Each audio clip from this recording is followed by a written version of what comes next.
And I think we're live. I'm going to share screen. Whoops. Nope, stop sharing. Always forget to not share the sound. Share screen with audio. Share and music.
All right, everybody. Welcome to episode 36 of Tech Soccer Live. As always, I'm Sean Telez, joined with Raul Villarreal and Richard Romero, coming to you with another episode of, the COVID-19 world that we live in. So thanks for all of you joining us live. We're watching this on playback. So we got lots to cover today, but we're gonna switch things up a little bit. If you're watching this on playback, we're going to be talking about. We're actually going to jump off with Richard, who can't stay for us too long. We're going to be talking about the NWSL Cup going on in Utah, and then he may be able to join for us a little bit as we talk about the MLS's back tournament as well. So that'll be number 2 is the MLS. We'll talk about the Dynamo, who finally got into action last night, and we'll also get into a lot of European ball, what's going on in those leagues finishing up. The Champions League, which will finally be back next month, so that'll be some good matches to watch. And Raul is going to fill us in on what's going on with Mexico and Liga MX, a lot of developments, and a start of a season potentially pretty soon. So as always, don't forget, guys, make sure that you are following us on Facebook, on Twitter, on YouTube to watch any of the old episodes. And let's jump right in, guys. So first, before we get into soccer, I guess I'll start with you, Raul. How you been doing, man? How's everything going?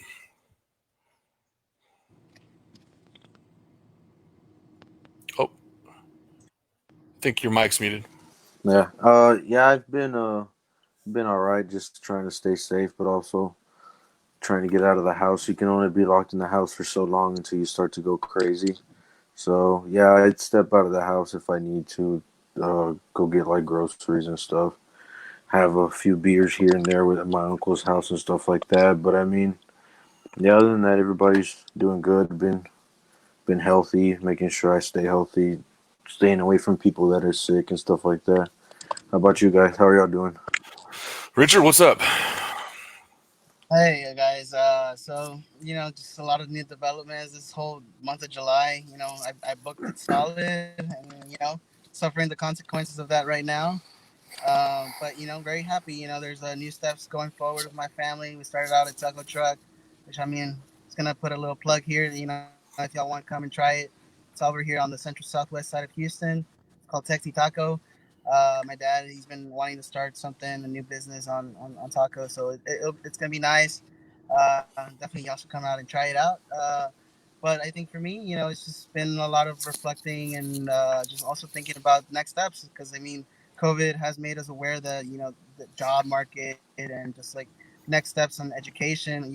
Those are new things to kind of be aware about. And I think definitely with soccer, we've been made aware about that. There's also we can still also be entertained while still staying safe at home. So yeah, but how are you, man? I'm doing all right. Glad to actually have some soccer to watch, although a little bit different type of soccer. But sports in general, slowly starting to creep back. Um, got my birthday this weekend, but once again, it's probably the worst time in the world to have a birthday. Not much you can do. So, well, let's jump into it. Richard, I know you can only stay for us for a little bit, so I wanted to go in and jump in first with kind of actually it's a good timing on our part, I guess. Last night things wrapped up with the what I call the seeding round. I don't really call it a group stage because it just seed everybody. But I want to turn it over to you and just kind of give us a rundown of what's been going on in Utah with the NWSL, with the Challenge Cup, and yeah, just kind of cover a couple things. And I know you'll talk about our dash, but yeah, take it away. And I got on the bottom, I got the seeding scrolling across. So go ahead. For sure, and thank you for doing that. I mean, so Challenge Cup, as we had talked about it last month, kicked off at the end of June. We definitely saw the Houston Dash showing a new phase. I think lifting Houston spirits up, I would say. But someone who wasn't a surprise to see up there has been the defending champs, the North Carolina Courage. I think that something to be made aware about from like most of these tournaments is the fact that like there are some players who aren't playing because of safety reasons, or they might be sick themselves. So the whole teams, the whole squads have had to improve and like make adjustments for that. And like you said, yesterday did see the last match. So now we have like this, like you said, the seeding because at the end of the day, the last team didn't play. Which, if I'm correct, that would have been the Orlando Pride. So they're the only team who missed out as being the ninth team. They didn't go and play. So essentially, it was a seeding round. From what it was originally supposed to be, they were supposed to eliminate the ninth place. Right. So now we're gonna see for the next couple of matches for the this is the knockout stage now for the 17th July 17th and 18th. We are gonna see Houston Dash in a rematch against Utah Royals, which to me I would still highlight as one of the best games in the whole tournament. The most high scored 3-3 tie, and I think that just speaks again to if we're gonna go to our Houston teams, how can they maintain the lead would be one of the questions because they were on top 3-1. Same thing that we saw yesterday with the Dynamo.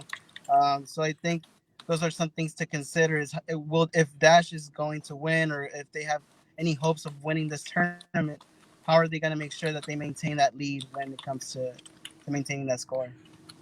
Yeah, I found it interesting.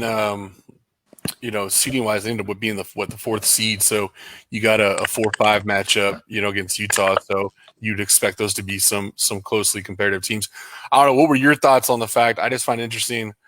It seems like it's a pretty competitive tournament overall. I mean, the fact that the Dash are the fourth seed and where they were 1-1-2, right? They lost 2 games, 1-1, tied one. So on a paper, you wouldn't think 1-1-2 would be that great, but I guess it shows you how each other's kind of everybody's been knocking each other out in this tournament. Right. I think like this is a great opportunity for them. I think something that they have said in commentary has been the fact that this team has been rejuvenated in a sense. Uh, I do think they're still struggling in that back line, but I think it's all an adjustment since essentially their season didn't get off on the right foot. I don't think they even started their season this year. So the new players, the players who were also recruited from college, they haven't had a chance to play like an actual professional game until this tournament. So because of it, you know, I think we're giving them some time. I think for the first game against Rose when they tied 3-3, they were Hmm. able to like maintain that during the first half, but then in the second half you started seeing some issues. But again, all because it's required as well to, like, now that you have more substitutions, and now that you're more allowed more substitutions, you also want to be aware of that as well. I guess, like, on the coaching side. Yeah. But I guess, like, how they've been playing through the rest, like Rachel Daly is undoubtedly our star, as well as the goalie Jane Campbell. Mm-hmm. So Has there been any talks? And I haven't followed as closely, but I know, for example, in the MLS, the idea is that after this tournament is done, to actually finish out a regular season. Is the NWSL talking about, is this going to be just a standalone tournament, or is this going to turn into, are they going to try and salvage some sort of a extension or mini season after this tournament? I mean, from what I've heard, no, I think this is just a standalone tournament. As we know, like, they usually play throughout the beginning of September, and that's usually when Right. it's over. So I don't think that they'll wrap up or use it as an opportunity to start a new season. But again, things can change. I think it all depends on how COVID starts to develop or redevelop.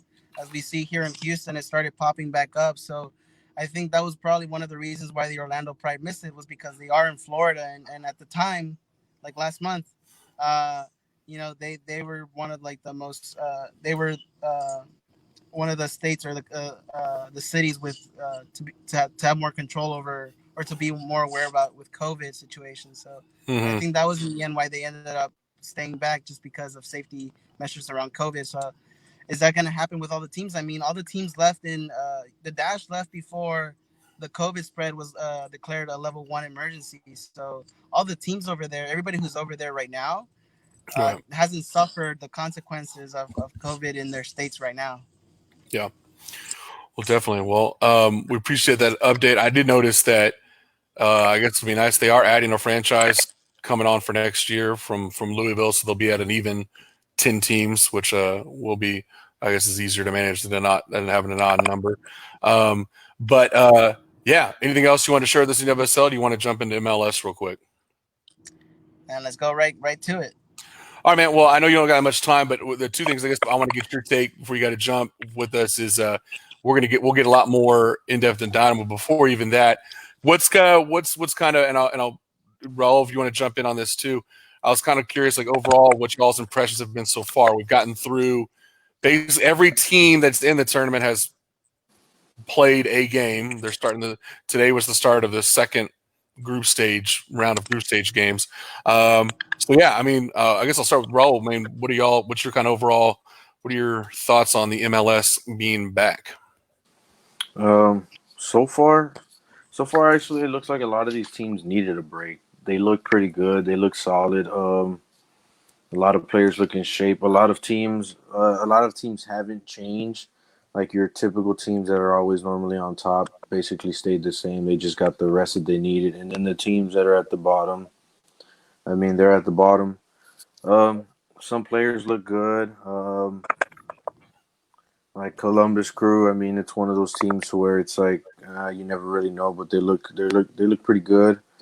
Um, Orlando trying to stick in there, but Orlando's one of those iffy teams. I mean, you got the Galaxy is one of those teams you expect to go out and win, and then they end up losing to Portland.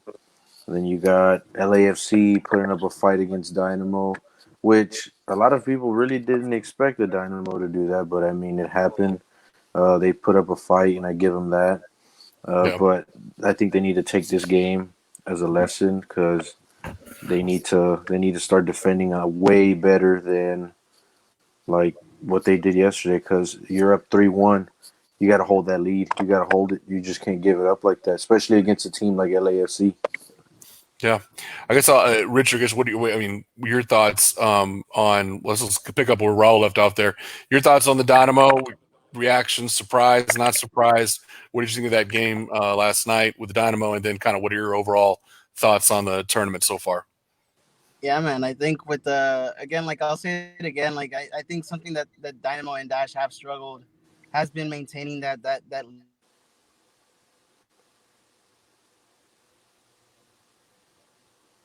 Uh, Phone froze up. Did Not sure freeze what's on going us? on. Okay, we'll see. We'll see if we can get Richard back on here. Let me see if we can get him back on or not. If not, we will come back on there in 1 second here. All right, we're gonna see if we can get Richard back on, but in the meantime, I'll just pick up what you were saying, Raul. Let's start with the Dynamo. It was exciting to see them back in form. A lot of what I expected, which I'll get into in a second. But like you said, you can't. This is the same old stuff of getting out to fast starts and then acting like and parking the bus. I'm not saying everybody parks the bus. That concept's not new, but you have to be good to do that. You have to. The Dynamo aren't good enough defensively. That's my point. To park the bus. If you're not built for that, don't do it. And so, I give Tab. I'm still going to give Tab Ramos time. I liked what I saw to start, the aggressiveness. Memo Rodriguez has always been an underrated player who I've talked highly about before, and he's proven time and time again that he's really into his prime. So I hope, if anything from this, that Memo Rodriguez continues to be a pivotal part of the game plan. And I agree with you on the tournament so far. I saw it last night. I was waiting.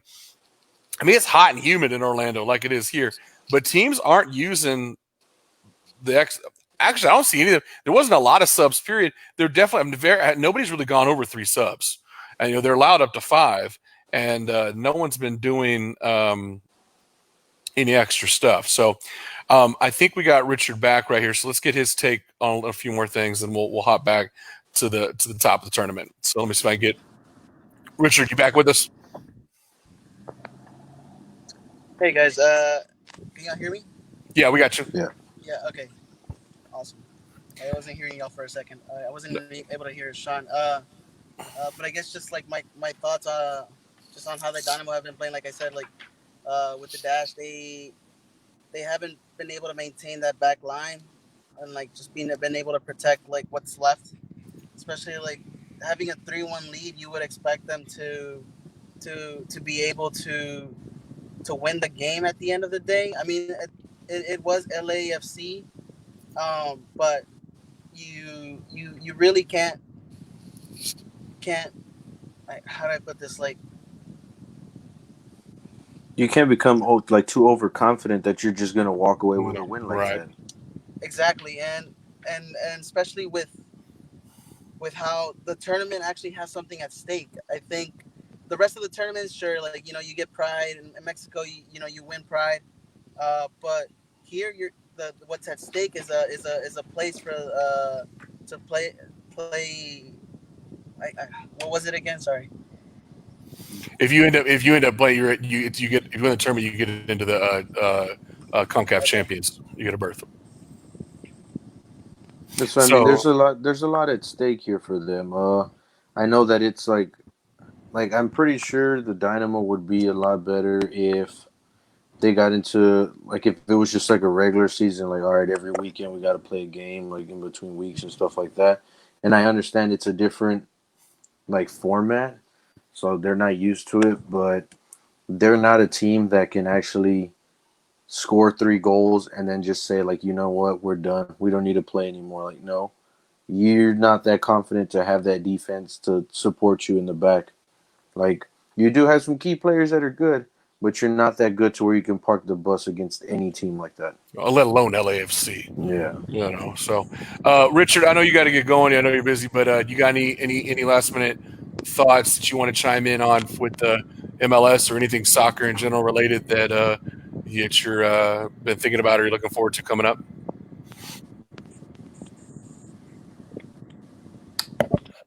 Richard, you hear me?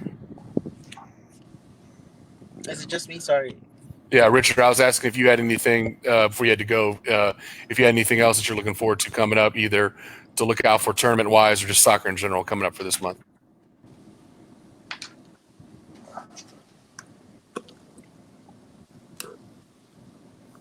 I can only hear Raul. Sorry. Raul, you want to do you want to, before you have to, go, because we know you're pretty busy, is there anything, that you want to touch on, any final thoughts, any soccer coming up, any tournaments, anything like that you wanted to touch on? Honestly, dude, I found it really surprising that it took Liverpool. I guess if I had to jump to another one, how Liverpool ended up winning the entire thing and how long it took them. I think they survived the pandemic in that sense.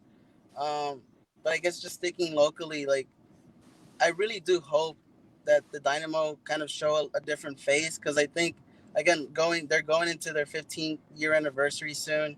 I think they brought in Darwin Quintero. I think enough of the promises in a sense like now here's the time to act on it. Like again, in a tournament style, and they are in the so-called group of death. But I think this is their opportunity to also showcase that like they're not gonna back down. Like even if they do keep tying, like I feel like you really saw a lot of integrity yesterday on their part on like wanting to win like in that first half, which is why they were able to go 3-1. And I think they got to take advantage that they are not the strongest team. They are the underdogs in this situation, and that LAFC kind of proved the point where they did show a weakness in underestimating the Dynamo and what they were capable of. And I think if LA Galaxy and the Portland Timbers aren't careful, then that's what's going to happen to them. And just the Dynamo has to take advantage of that. Definitely. Yeah, All I right, can see that Richard. happening. Yeah, definitely. Well, Richard, we appreciate you joining us, and Raul and I are going to continue on talking a little bit more about the Dynamo game, breaking down a little bit more. But appreciate you joining us, and we'll get with you as we talk about things coming up. Yeah. Well, we'll let you sign off because we know that you're like pretty busy and whatnot. So we're just gonna continue talking about like the Dynamo game and other stuff that's coming up, and hopefully we can catch you on the next episode that we're gonna have hopefully soon. Yeah, guys, and I mean I apologize for all the technical difficulties I have at hand.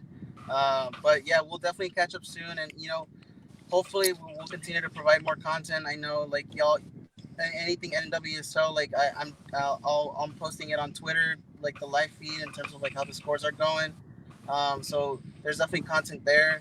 In terms of when our YouTube stuff's gonna come back, that's just all gonna depend on the consistency that ends up showing up as the weeks come by. But man, I'm sending y'all a big hug. I love y'all, and take care. Okay, we'll talk soon. All right, man. Take it easy. Later. All right, man. Well, let's reset from the top there because I know a little confusing, and like those of you watching, I apologize. We've been a little all over the place, but like I said, we're basically a weekend now to this MLS tournament. What's interesting is that for those of you that weren't keeping track, MLS had 26 teams, right? So we had that Group A, which had an awkward 6 teams, and everyone else had 4. Well, that problem, thanks to COVID-19, was solved because not only was FC Dallas withdrawn before the tournament started, Nashville dropped out. So if you're the new a new franchise in Nashville, not exactly the best start to your franchise's history. Being in last place, and then you get in this tournament, and then you can't even play in the tournament. So both Dallas and Nashville are out, which allowed for there to be kind of a reset. Didn't really alter that many groups because Nashville's already in that group of 6, and we moved one team around to make it even. But we now have 6 even groups of 4. Keep in mind that the top 2 are going to go advance, and the best 4 third-place seeds are going to advance out of there. So Dynamo have fighting chance. Going like I said, I think we've hit on it. I mean, we're not surprised by it, but this team, personnel-wise, until there's a major acquisition on defense, is an offensive team. And so if they try and act any differently than that, that's when they get in trouble. They acted like who they should be acting like, which is an offensive, aggressive team. And look what it did. I mean, that momentum, that goal going into half, that should have ended someone. That should have been a crushing, like to send LAFC into the locker room, 2 goals down. They couldn't defend that last minute, stoppage time goal. But then again, you're dealing with a perennial power, a strong team, a talented team. I think they overestimated that or underestimated this team without Carlos Vela, thinking that, there's a lot of good players on this team. And like I said, the attitude just changed. And I don't know yet. It's too soon to tell if that's a coaching thing because we've changed from Wilmer to Tab this year, or is it a club thing? I don't know if it's a player thing and their mentality, but I hope Tab Ramos can wake them out of that because they came out and they played differently. I don't know if they were gassed, but they were just not the same. They were being timid. And I'm like, how does after a 15-minute halftime, how does your aggression just disappear? I mean, you're up on these guys already. Send a freaking message. I want run it up to 5-1. And the other thing is that you were successful because you're aggressive. You didn't blank them out. Even with you being aggressive, they still managed to score a goal in the first half.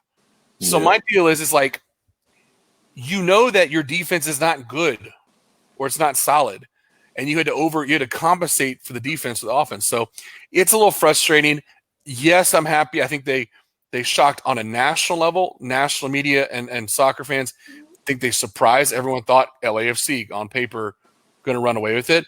I think everyone thinks that the Dynamo stole a point, but as someone who follows the team, and knows the personnel, knows what they can be, I don't see it as them stealing a point. I think that they gave up 2 extra points that they should have had. So I think they just got a little too comfortable thinking that they just scored against LAFC like that. They got like, oh no, we got this. Like, we're a new team. No, you're not. I think it's a coaching thing. I think he needs to figure out. You got the offense. I give him that. Now you need to work on the defense. You need to work on that defense and make sure that you have a solid back line that even though you're up 3-1, the most that they'll get is 3-2. That's it. Like, you can't let them come back like that. It's just no. But I think he needs just to work on the defense. You have the offense. You got that. Now work on the defense. Yeah.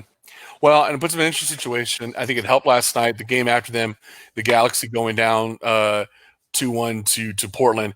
I think it sets up for an interesting matchup against Portland. If they can pull out a winner tie against Portland, it puts them in a nice situation, especially with the goals they're scoring against the Galaxy. So, yeah, it'll be interesting. It could come down to a rematch of opening day against the LA Galaxy, depending on how things shake out.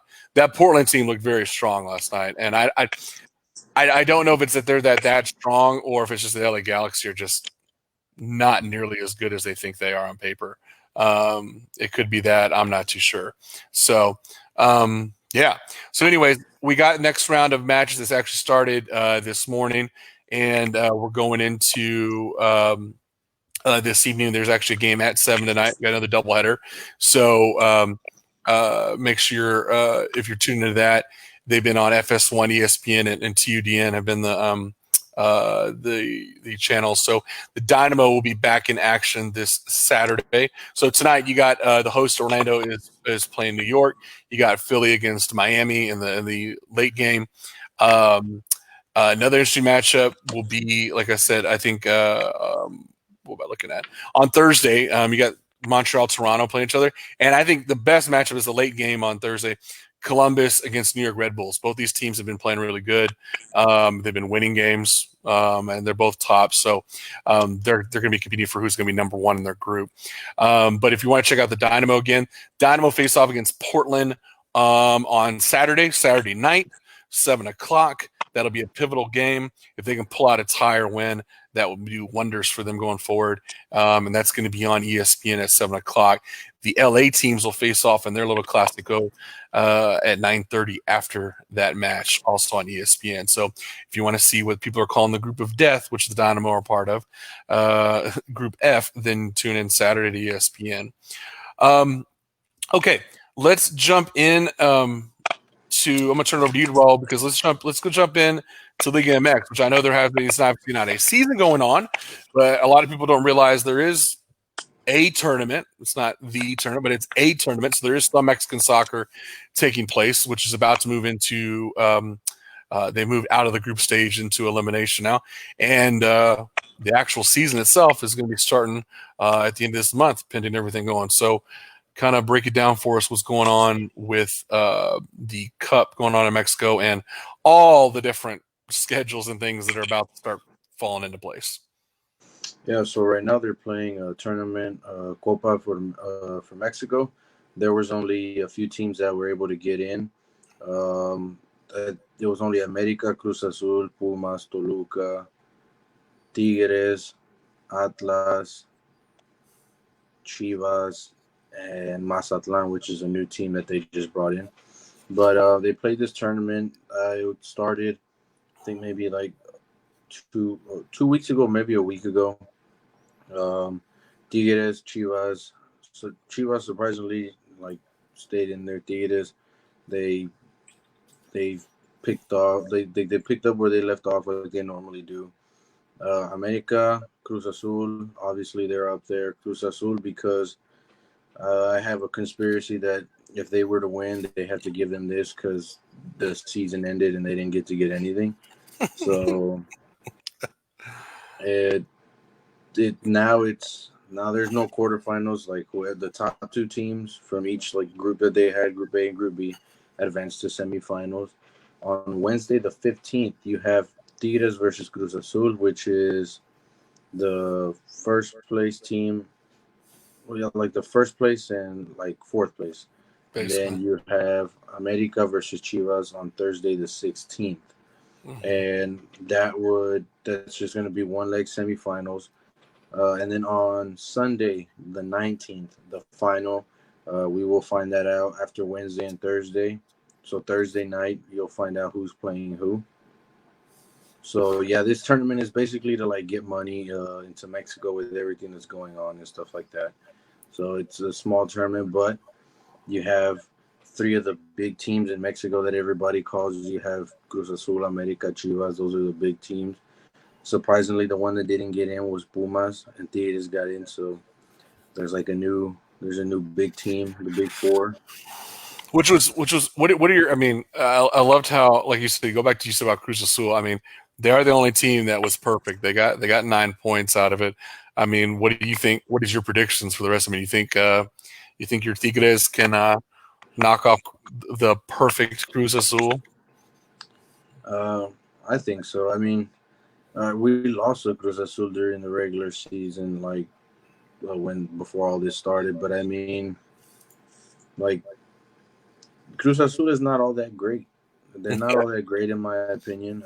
They're having a good run, but eventually they're gonna have to run into a team that has to put a stop to it. America couldn't do it. They lost 4-1, I believe. They Mhm. were winning. America was winning 1-0, and then all of a sudden they scored four, and there was They got memes going slapped, got around. slapped around. And there was memes going around with the Selena song, and it was a whole bunch of stuff. But yeah, it should be interesting. I'm pretty sure Tigres is going to advance to the final, and I'm pretty sure America could beat Chivas. But those two teams, you really don't know how it goes with them anymore. Man, I'm going. I'm thinking. I mean, I don't know. Maybe I'm saying it's because Cruz Azul slapped him around, but for some strange reason, you know me, I've never been high on Chivas at all or their fans. I actually think Chivas can pull this one off and actually advance to the final on this one. I think Chivas could beat America in a one-off. Talking about one-off match. Is where's the game going to be at? They've only played at Pumas Stadium, Cebu, and Chivas Stadium, Akron. So It's I'm gonna not probably sure I'm not sure like where exactly they're gonna play. I'm be, pretty sure Tigres has to go down to Cebu, and then Chivas has to go down to.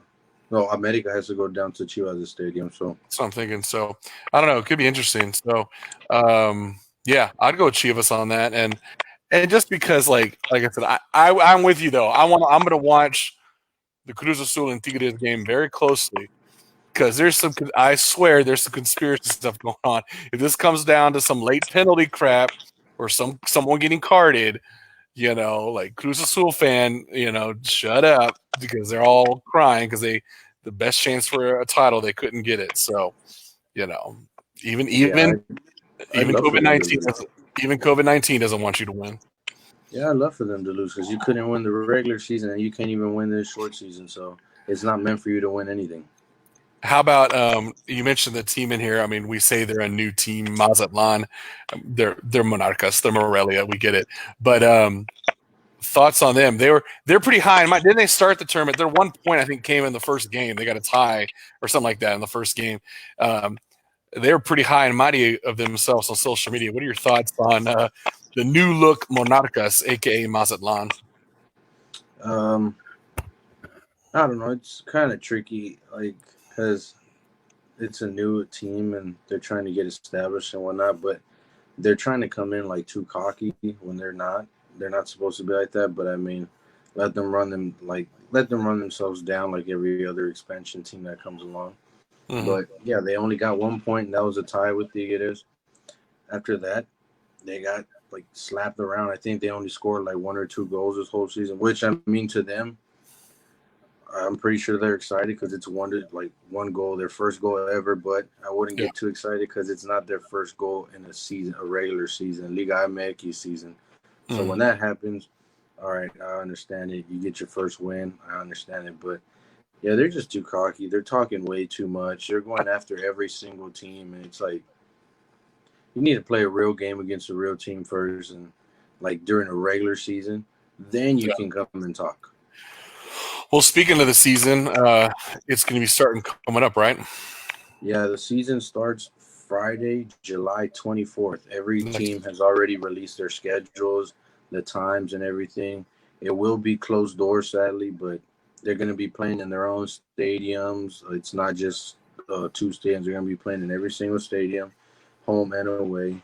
Mm. Um, hopefully, well, the final is December 12th. You got your quarters and stuff, the quarter semis and all that in like November and stuff like that. And hopefully everything is sort of contained that we can start to have fans again, but it's really unpredictable. But yes, it starts on Friday, July 24th. You have your first regular season game. New format, though. They have a new format. So by the end of the season, your top 4 teams, 1 through 4, they will advance straight to quarterfinals. After that, you have 5th through 12th, where they have to play elimination rounds. So it's elimination rounds, just one game. If there's Right. penalties, there will be penalties. And I think at that point, well, it depends because if you don't have a crowd in there, the home field doesn't really matter. It just comes down to like who's better. Mm. But well, at the same time, it could also be different because I mean, weather changes in some areas. It's still hot in like that time, and then some places it's like snowing and cold and rainy. So Right. yeah, it's just one round. Fifth plays 12, sixth plays 11, stuff like that. And if And you then after that, tie, after that, it'll be a normal like what we're used to, right? With the yeah. with So the 4 teams that are left, they match up with the other top 4 teams in quarterfinals, and that's when you jump into like your first leg, second leg, it stuff almost like that. it almost sounds to me like I mean, I hate to say it, but everything's it's a business. It's about money. Um, that's an extra 4 games. You know what I'm saying? Extra 4 games you can hype up, sell tickets for. Also, that's an extra 4 teams that normally would never be involved in the playoff. So it's definitely money related, but I, I, I like it. I think it gives us because what think about it. You and I we're always talking about those last 3 or 4 weeks of the season, the last 3 or 4 matches. We're always betting who's going to be that team that sneaks into the 8th or 7th seed, right? It's always those teams that are sitting around in 9, 10, 11, that middle of the pack. What's cool about this is I like that it doesn't eliminate that, but in a way it does. It basically says that, there's something to fight for. It means that now we'll be talking about who is that 13th or 14th or 15th place team that could sneak into the 12th seed by the end of things. So I think it makes it more competitive.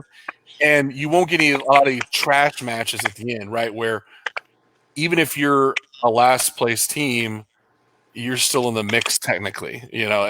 Especially since Liga MX is so close to begin with. Yeah, it should be pretty interesting. I mean, it's going to be a new format. I'm pretty sure they're going to test it out and see how it goes, see if the people like it or not. But it should be interesting when it gets to that point around November and December. Copa MX, no, the final never got to get played, so you're going to have Tijuana versus Monterrey play that. There's going to be 2 legs. That's going to be played in September. I can't remember the exact dates, but September, it's going to be, if I believe, somewhere around maybe like the 13th and the 24th or something like that. So that's Mm-hmm. going to be played. There's also talks of the Conca Champions to be finished because there will be a World Cup of Clubs. So Mm-hmm. the MLS is still in that. And you also still have Mexican teams in that and stuff like that. So be on the lookout for the news for that and see how that goes.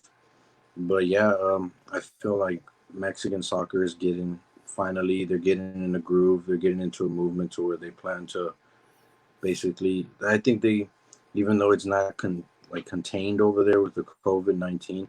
They're actually taking like very good precautions when it comes to like playing at home, playing on the road. Mm-hmm. Everybody gets tested every time that they go in and they train. So Right. I think it's in good hands, but they know that they had to do this if they wanted still money to be like winning. So I think they're doing a pretty good job. But Liga MX is about to get into the swing of things, and it's going to be. I'm happy. I'm excited for it because I've been waiting to see Tigres play, so it should be interesting. Definitely. Definitely. All right, man. Well, anything else with Liga MX? You want to move on to Europe? There's not that many transfer that have been going on. Mm. Uh, like some besides Mazatlan becoming basically the new Morelia and moving. A lot of players. Dam from Tigres has moving on to MLS. He plays for Atlanta. Santos, Jonathan Orozco doesn't play there anymore. I believe he went to go play for Leon now. Um, like there's still talks, but I mean, until the COVID-19 thing is like people are back in the stands and stuff like that, there's not really going to be any like big moves. Right. So it should be interesting. But the transfer market and stuff like that hasn't really been that interesting to where everybody gets excited for like players coming or leaving or stuff like that. Mm-hmm. Definitely. Well, all right. Well, have to keep an eye out. Like I said, that's already next Friday. It's next Friday. If you are a Liga MX fan, all your teams will be playing next weekend, Friday and Saturday and Sunday. So, yeah, that and baseball will be starting. So it'll be quite a busy time finally for sports getting back in action, period. So, all right, let's jump over to Europe. And I just want to do a quick roundup, if you will, because out of the big five leagues in Europe, there's only two that I would identify as being a competition now. One, obviously, the French league was canceled. That never did come back with the plans and whatnot. We heard let's start off with the ones that are locked. We already know about. Richard mentioned earlier about one of his stories that he liked from this past month. As our last show was Liverpool. So yeah, man, 93 points, and they still have games left to play. The earliest that anyone has locked up a Premier League title ever, and Liverpool they're first in a long time, and they're in what 30 years. To be on there. What's your thoughts on Liverpool, man? I mean, absolutely dominating even through COVID-19. I'm happy for them, even with like the odds of them, like the odds against them that this whole thing was going to be canceled. It was over. I'm glad that they won it. They've been fighting it for a long time, and it's good. They won the World Cup of Clubs. They won the Champions League, and now they have this. So, three No. big titles under their belt. I'm happy for them. I'm happy for the city of Liverpool. I mean, it was pretty good. I seen a few highlights of the game.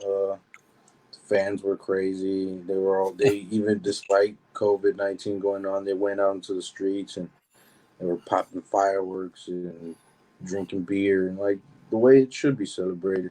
Right. Sadly, this is going on, but they're like, hey, we've waited so long for this. I'm gonna go out and get drunk on the streets because what better way to celebrate than being on the streets with other fans? Right. No, but yeah, they deserved it. They deserved it. I give them that.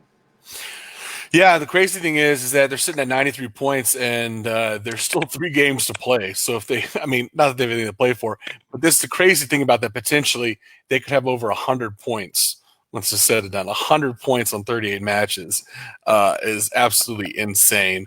Um, you know, 20, they're 21 points clear of second place Man City, which you look at it in any other year. Man City was 72 points and a plus 57 goal differential. You would think that that's an awesome result, which it is for Man City. But I mean, there's nobody could. I mean, Liverpool is just head and shoulders above everybody else this year. I mean, and you talk about the trifecta, right? You know, you talk about just World Cup of Clubs, Champions League, and now your league title. I think it pretty much wrapped it up the way it should be. So it'd be interesting to see, how this ended. I mean, I know it's kind of a weird year. I'm interested to see how this Premier League, because a lot of these teams, what they have going for them is they'll finish up here they finish up basically this month. They're playing their games pretty close together, and then a lot of these teams we'll talk about in a second. Okay, well, a couple of them have a lot to play for in Champions. So it'd be interesting to see how that plays in. And then these guys will actually take some time off before they get back at it. So that was cool.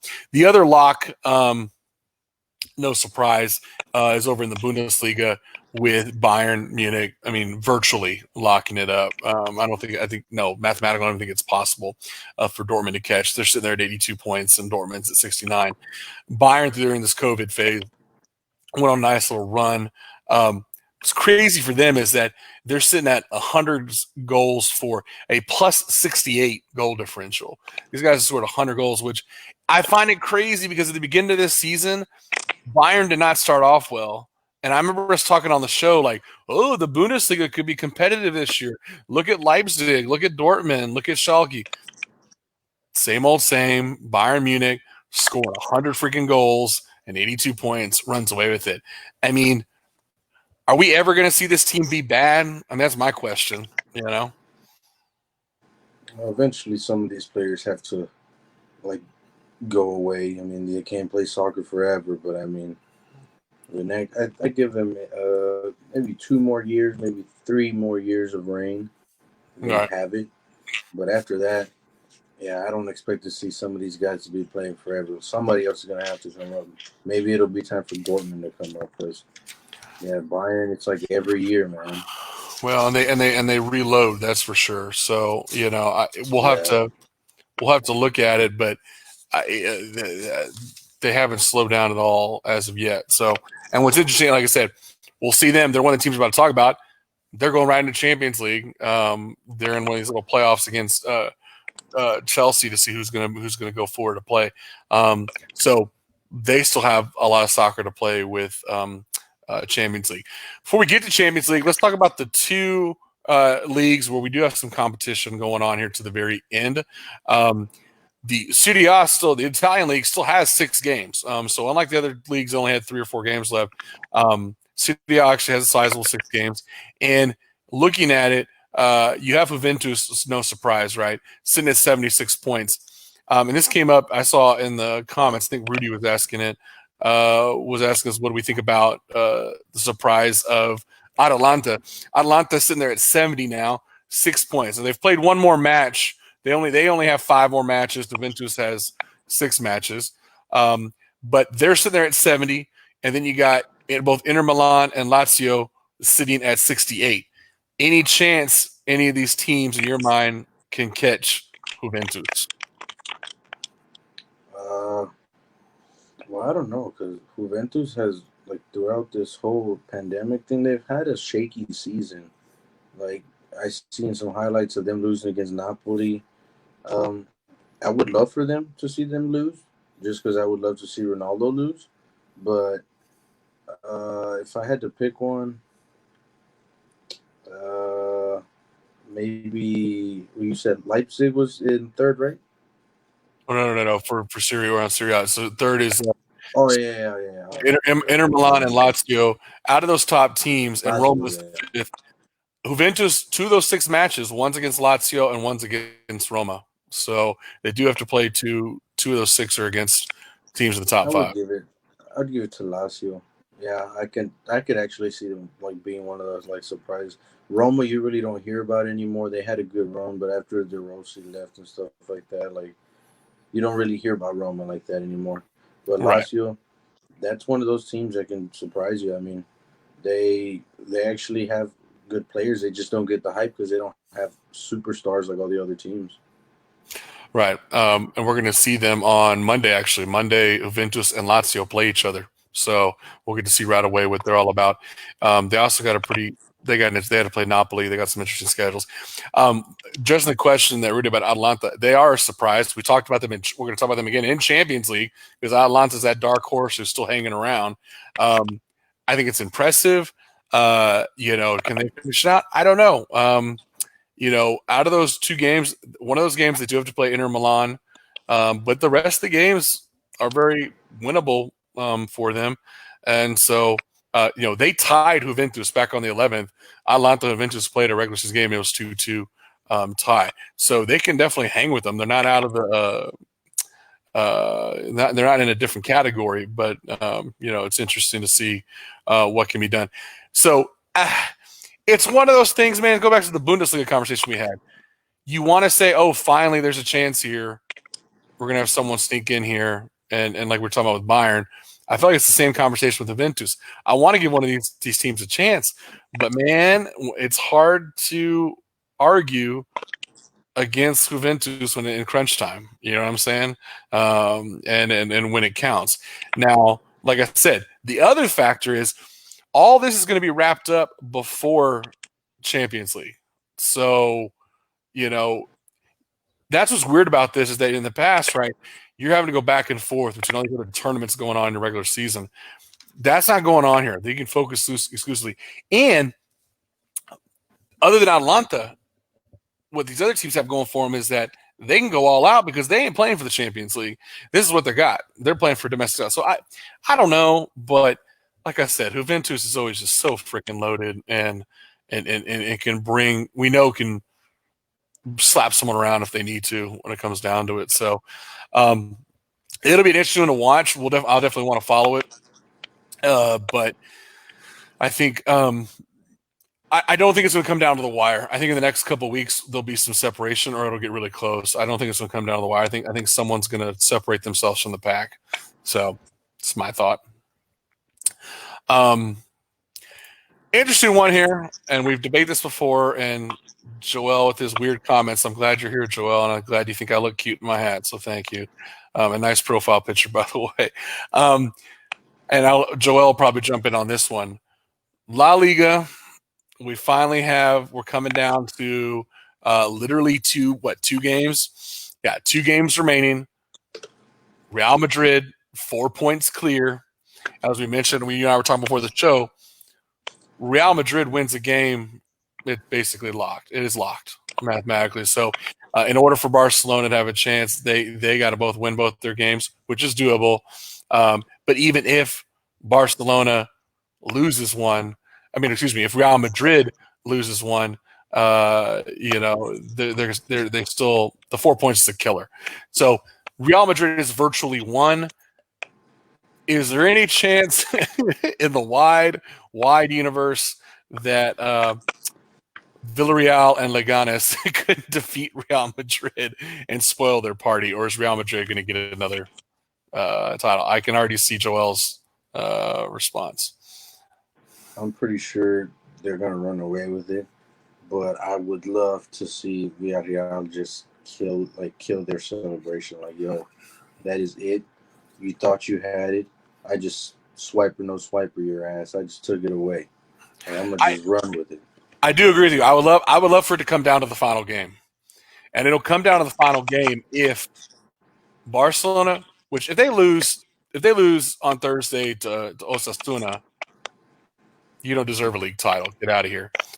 If they win and Real Madrid loses to Villarreal, it's going to come down to the final day, which is this Sunday, the 19th. Barcelona plays Alaves, and Real Madrid is playing, who did I say? Leganes. And it's going to come down to Sunday afternoon. I think Real Madrid's got this, obviously, but I would love for them to have to sweat and wait to celebrate until the very, very end, instead of them getting all cocky on Thursday night. Well, I don't even if they don't lose, I would have them tie and have Barcelona just win.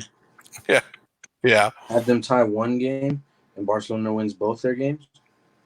Even with Real Madrid winning it, you had it, but you got to be quicker than that. Like, you can't, you're not going to have it. But I have a feeling they're either going to lose one game or they're going to tie one game. Yeah. Well, and the other thing is, like I said, they're getting this done because both these teams, let's go to our final topic, are looking ahead to pivotal Champions League matches. Both Real Madrid and Barcelona have to play in, basically not play in, but they have to finish out the round of 16. So what's interesting about this is we played all the month of August. I think we talked about this last show, but we finally had the draw, so we know who's playing who in our matchups.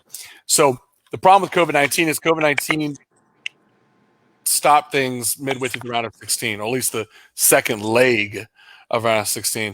So what they're doing is 4 people had already advanced, and then you have these other 8 teams that hadn't finished. Which 4 out of the 8 was going to go on. So here's basically how the draw works and what we got going on. Real Madrid and Man City have to play each other. The winner of that game will play the winner of Leon and Juventus. The other play-in game basically is Napoli and Barcelona play the winner of Chelsea and Bayern. Okay, so let's break that down. I love you, Leon, for sticking around. I think Juventus, Ronaldo, Champions League, they're at least going to win that game and go to the actual quarterfinals. No question there. My question is, Real Madrid, even if they're hot off of a domestic league title, Man City has a lot that this is everything, because Man City was sitting there with a great performance in the Premier League, but not good enough to beat Liverpool, obviously. What are your thoughts on that? I mean, do you think in the Champions League is Real Madrid going to be able to pull it off? It's a one game winner take all.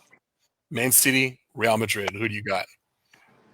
I would love to see, but it would be nice to see Man City advance, because I mean, you knock off Real Madrid, but at the same time, I would love to see Real Madrid advance and Ronaldo gets rid of Real Madrid, his past team. That would be funny as hell. Real Madrid would be so mad because their king basically like took them out, and I would love to see that.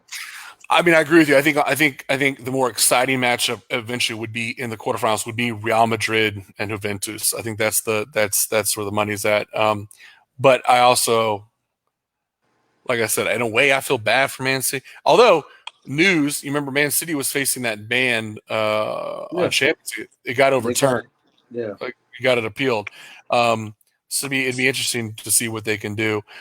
I'm with you, though. In the end, what I want, and this is also believable, is Real Madrid versus Juventus. However, I won't be surprised if Man City, comes out. Especially, you're talking about a one game. I think they're playing them all in Portugal. They're playing them all in one location, one city in Portugal, I think what they said, or something like that. They're not playing them at each other's stadium. It has to be neutral territory. So they're playing on neutral sites, one game only. They don't care what the aggregate is. It's this game. That's it. We're walking out of here. We'll go to overtime. We'll go to penalties, whatever. But one person's walking out of there. So, yeah, I'm with you on that. The other one, I think, is pretty much a far-gone conclusion, but I could be wrong. Napoli, Barcelona. I think Barcelona definitely now. I mean, come on. If you just gave it up to Real Madrid in the domestic league, and if you can't beat Napoli to get to the quarterfinals, Barcelona's just having a pathetic year if that happens. Chelsea, I have no faith in Chelsea. Chelsea has been a mess. I know it's different Champions League, but they're going up against Bayern, and I don't see them. For me, I see the classic matchup: Barcelona versus Bayern quarterfinals. Yeah, that makes more sense. Let's talk about the two that are already set. So the two matchups that are already set for the quarterfinals: RB Leipzig from the Bundesliga against Atletico Madrid. Interesting matchup. Who do you got in that matchup in the quarterfinals? Yeah, this will be 2 legs. Yeah, I would like to see Atletico Madrid advance. I would like to see them. They are always one of those teams that's like they always like, I don't know, they just don't have the luck to get through or like get all the way. But I would like to see them actually go all the way this time, because it's always like iffy with them. Yeah, especially with them at Champions League. I'll go back a step further. Both these teams in their respective national leagues have always been perennial third and fourth place teams, right? Leipzig was hot this year; they're going to end up 3. Atletico Madrid, they're 3 in La Liga. But like you were saying, I do. They're even in that respect. But when it comes to Champions League history, yeah, I definitely agree with you that Atletico Madrid has come up that close so many times in so many rounds. It'd be nice to see them to at least get on to the semis and see what happens there. Now for the last one, and people were talking about the Mr. Surprise from City A. Atalanta versus PSG. Now, keep in mind, PSG, because the French league hasn't played, has not been playing any soccer. No competitive soccer has been played by PSG in terms of their league. So I think that's a critical factor to consider here. Is it enough, though? Is it enough, though, for them? Is it enough for Atalanta to overcome the odds? Because we all agree Atalanta is the underdog of all underdogs. They knocked off the another underdog to get in here. Um, do they have enough power to get over PSG? I don't know. PSG is one of those teams that they had the hype behind them, but they've actually let a lot of people down. So I don't know. I'd like to see it. Like I would actually like to see them lose because this would actually be the cherry on top. Like, all right, PSG is not what we thought they were going to be. They're actually a lot weaker than we expected. But like at this point, I don't even feel sympathy for like Neymar and Mbappe. I don't feel sympathy for them anymore because it's like you guys had a stacked team. You Yeah. guys just don't have the talent. Like I don't know what's going on with the talent there or the chemistry. I don't know what it is. Well, it's definitely if you're one of those people who likes to pick an underdog, you don't know anything about the sport. Definitely become an Atalanta fan because they are every year there's one dark horse and they are the dark horse this year. I think it'd be fun because that's a small town, and I know they were getting all hyped when they got advanced. So you imagine that. You imagine the party they're going to have if they get out of the quarterfinals. I saw them getting nuts when they just got into the Champions League. So it'd be cool. So everyone's curious about this. This is going to happen fast. August 7th and 8th. Those little play-in matches I was talking about to finish the round 16 will be settled. 7th and 8th, those 4 games will be played over 2 days. A week later, not even a week later, quarterfinals will begin. August, and there'll be 2 legs, so the normal 2 legs, August 12th and 16th. You'll then go to semifinals on the 18th and 19th. So 2 days later, you're going straight into the first leg of your semifinals and the final August 23rd. So it's going to be a fast and furious in 3 weeks from August 7th to August 23rd.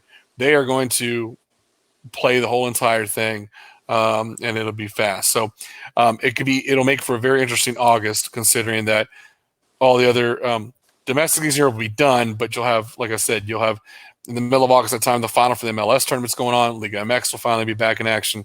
So a lot of soccer for August. And it'd be kind of nice because, as I said, with these Champions Leagues, for any of them, they're always being played during the regular seasons. And so I know everybody pays the Champions League, but I think it's going to hype it up even more now that it's literally in the spotlight, right? There's no other European soccer going on. So I think it's going to hype it up to a whole nother level. Still, it sucks there's going to be no fans around there, but that's the COVID world we live in. I'm pretty sure you'd be able to in Houston. I'm pretty sure you're going to be able to go to a few places like restaurants, sports bars, and stuff that sell food. Go there if you want to have an environment. Just take a mask. But if you want to have an environment with people yelling and stuff like that, go to Pluckers. Go to Ojos Locos. Go to something that sells food and beer, and you'll be fine. Yeah, and hopefully, when this is all happening in less than a month from now, hopefully things are a little bit better overall, and things aren't as crazy.